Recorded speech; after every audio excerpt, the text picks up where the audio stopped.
Hello students, very good morning. देखिए बेटा, आज हम सरफेस केमिस्ट्री की एक लास्ट वीडियो बनाने जा रहे हैं जिसमें हम प्रोटेक्टिव एक्शन ऑफ कोलॉइड्स पढ़ेंगे कि किस तरीके से जो कोलॉइड्स हैं वो प्रोटेक्ट करते हैं। ठीक है बेटा।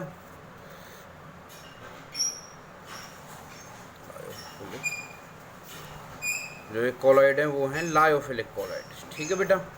तो देखिए बेटा, आपने देखा होगा कि जनरली जैसे जो सॉल्यूशंस होते हैं तो उनका कोगुलेशन हो जाता है, तो उस कोगुलेशन को रोकने के लिए, क्योंकि लायोफोबिक कोलॉइड्स जो होते हैं उनका ही कोगुलेशन होता है। ठीक है बेटा।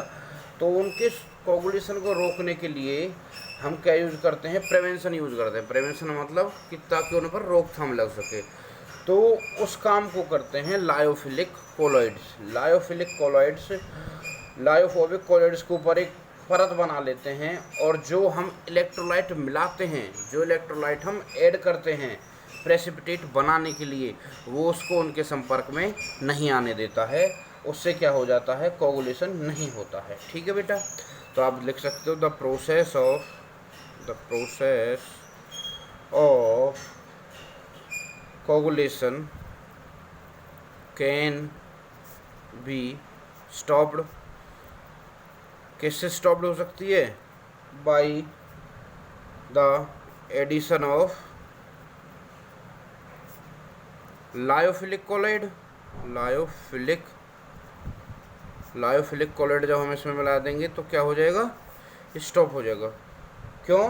क्योंकि बिकॉज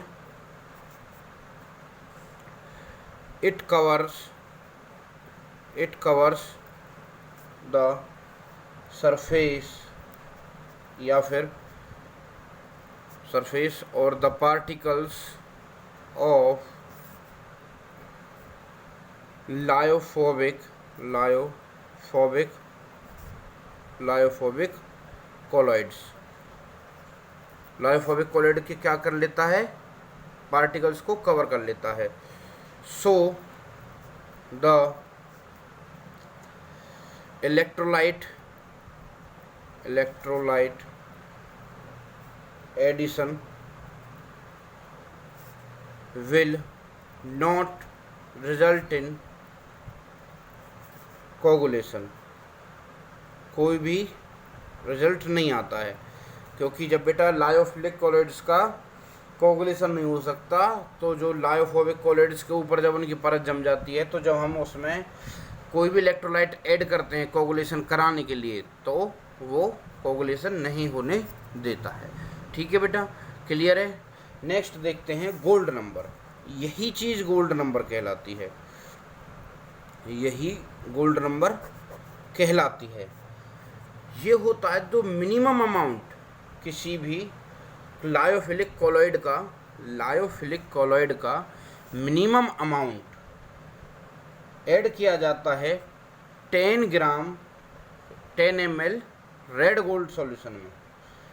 गोल्ड सॉल्ट्स में ऐड किया जाता है, ताकि उसका कोगुलेशन ना हो पाए। ठीक है बेटा।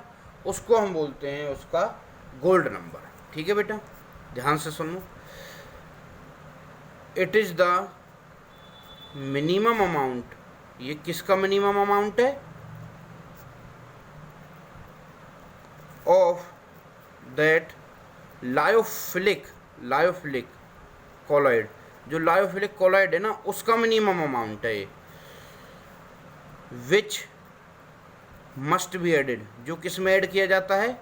Must be added to 10 ml red gold sols. जो रेड गोल्ड सोल्स होता है ना बेटा, जब हम आभूषण वगैरह बनाते हैं तो उसको रेड किया जाता, मतलब हॉट किया जाता है। कब तक हॉट किया जाता है? तो वो रेड ना हो जाए। ठीक है बेटा। तो उसको फिर उसका कोगुलेशन ना हो जाए, इसलिए वहाँ पर क्या मिलाया जाता है? लायोफिलिक कोलॉइड को मिलाया जाता है। ठीक है बेटा। तो जो मिनिमम अमाउंट इसमें मिलाया जाएगा, ताकि क्या हो जाए? इसका कोगुलेशन ना हो, to prevent the coagulation is known as the gold number of that gold number of that lyophilic colloid, उस लायोफिलिक कॉलॉइड का गोल्ड नंबर ये कहलाता है। ठीक है बेटा, जैसे हम क्या करते हैं, हम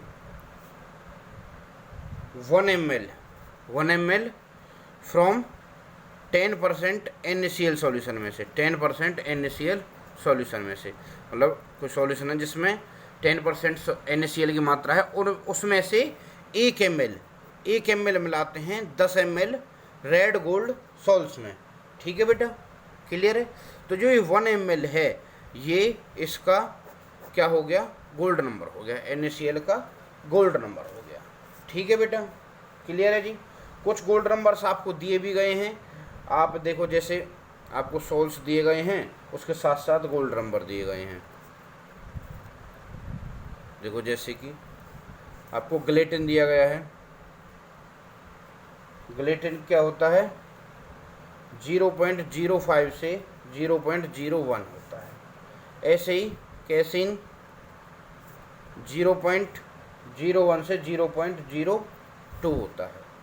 ऐसे ही होता है बेटा हीमोग्लोबिन 0.03 से 0.07 होता है। क्लियर है बेटा। नेक्स्ट होता है एल्ब्यूमिन 0.1 से 0.2 होता है। ठीक है बेटा। गम का क्या होता है 0.15 से 0.25, गम अरेबिक होती है बेटा। ठीक है।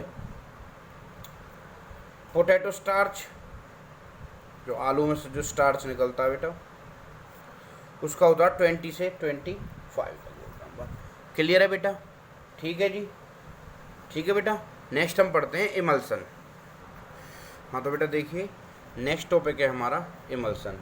इमल्सन एक ऐसा कोलोइडल डिस्पर्जन में होता है जिसमें डिस्पर्ज्ड फेस और डिस्पर्जन मीडियम दोनों ही क्या हों, डिस्पर्ज्ड फेस एंड डिस्पर्जन मीडियम दोनों ही क्या हैं बेटा, दोनों ही क्या होते हैं, लिक्विड होते हैं। दोनों ही क्या होते हैं, लिक्विड। और जो दोनों क्या होते हैं, इमिसिबल होते हैं। इमिसिबल मतलब पूरी तरीके से नहीं घुले हुए होते हैं, एक दूसरे में पूरी तरीके से नहीं घुले हुए होते हैं। जैसे ऑयल और वाटर होता है बेटा, ठीक है, उसको भी हम जैसे ऑयल और वाटर को मिला दें तो वो क्या होता है, वो एक इमल्सन ही होता है। ठीक है बेटा, क्योंकि वहाँ पर डिस्पर्स फेस और डिस्पर्जन मीडियम दोनों ही लिक्विड हैं, लेकिन वो साथ के साथ इमिसिबल भी हैं, पूरी तरीके से एक दूसरे के साथ घुले हुए नहीं हैं। ठीक है बेटा। जो सब्सटेंस इमल्सन को स्टेबलाइज करने के लिए यूज किया जाता है, यानी कि इमल्सन को स्टेबलाइज करने के लिए यूज किया जाता है, स्टेबलाइज के लिए, उसको हम बोलते हैं स्टेबलाइजिंग, उसको हम क्या बोलते हैं, इमल्सिफायर एजेंट। उसको हम क्या बोलते हैं, इमल्सिफायर एजेंट। उसको हम क्या बोलते हैं बेटा, इमल्सिफायर एजेंट। क्लियर है बेटा। जो इमल्सन को स्टेबलाइज करने के लिए किया जा रहा हो। क्लियर है ना बेटा। देखिए दो टाइप के होते हैं इमल्सन, टाइप्स ऑफ इमल्सन, दो टाइप के होते हैं emulsion. Oil in, number 1 oil in water, जिसको हम बोलते हैं OW टाइप के। एक होता है water in oil, water in oil यानी कि WO। ठीक है बेटा। तो ये क्या होता है, जिसमें डिस्पर्ज फेस क्या हो, ऑयल हो, और डिस्पर्जन मीडियम वाटर हो। ठीक है बेटा। डिस्पर्ज्ड फेस ऑयल और डिस्पर्जन मीडियम वाटर हो, वो तो हो जाएगा ऑयल इन वाटर। और जिसमें डिस्पर्ज्ड फेस वाटर हो और डिस्पर्जन मीडियम ऑयल हो, वो हो जाएगा वाटर इन ऑयल। ठीक है बेटा, क्लियर। ये हो जाते हैं आपके टाइप्स ऑफ इमल्सन्स। ठीक है बेटा। एक होती है डी इमल्सिफिकेशन प्रोसेस बोलते हैं, एक टर्म आती है डी इमल्सिफिकेशन, जो इमल्सन के कंस्टिट्यूएंट हैं जैसे ऑयल और वाटर हैं, उन दोनों को अलग करने की प्रोसेस जो होती है, ठीक है जी, separating the constituent liquids of emulsion, जो इमल्सन के कंस्टिट्यूएंट लिक्विड होते हैं उनको अलग करने की जो प्रोसेस होती है उसको हम क्या बोलते हैं, डी इमल्सिफिकेशन बोलते हैं। ठीक है जी, क्लियर है। नेक्स्ट आती है हमारी एप्लीकेशन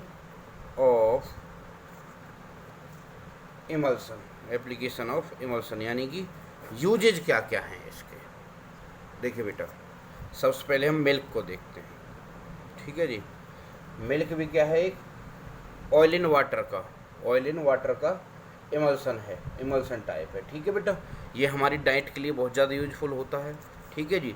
दूसरा, जैसे क्लिनिक एक्शन ऑफ सोप, जो सोप्स होते हैं उनका क्लिनिकल एक्शन होता है जो, ठीक है जी, जो मेडिकल के उसमें जो होता है, तो बेटा वो भी किसकी वजह से होता है, वो भी इमल्सन की वजह से ही होता है, क्लिनिकल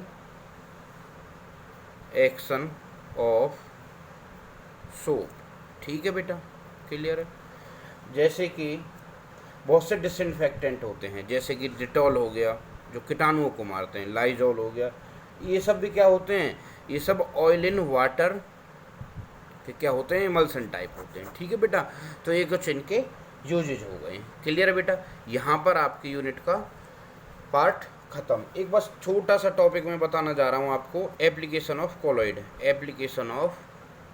कॉलॉइड, ये लास्ट में बस कॉलॉइड्स का एप्लीकेशन रह जाता है। तो देखिए, आप सभी जानते होंगे, सबसे पहले तो क्या होता है, जो मोस्ट इम्पोर्टेंट जो एक मार्क्स में जो पूछा जाता है, द ब्लू